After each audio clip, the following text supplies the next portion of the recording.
আবারও চলে এলাম একটা নতুন ভিডিও নিয়ে বন্ধুরা। নতুন ভিডিও কি, এখন তো আম খুব পাওয়া যাচ্ছে, আর এখন এই আষাঢ় মাস পড়তে পড়তেই আষাঢ় মাস পড়ে গেছে না গো,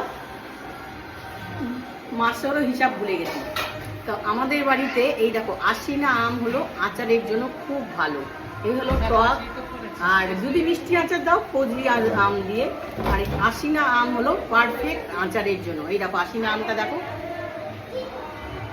এইদিকে মুখটা সুচলো, মানে এটা আম চেনারি, আর ভীষণ ডিপ সবুজ আমটা। আর এই দেখো আমটা, আম চেনার জন্য যদি আচার দিতে চাও তাহলে এই আশিনা আমের আচার দেবে, অনেক ভালো থাকবে। তো এই আচারের জন্য এখন আমি আম কাটবো বন্ধুরা। সবাইকে আমার ফেসবুক ইউটিউবে সবাইকে খুব খুব স্বাগত।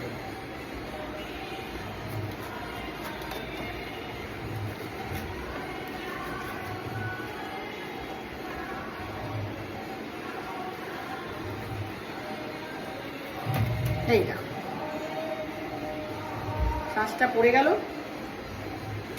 এইভাবে টুকরো করব। দেখো 3টে বেরোবে, এই দেখো 3টে টুকরো করে এইভাবে কষ আছে, কষের জন্য জলে দিয়ে দেব। দেখাচ্ছি তোমাদেরকে।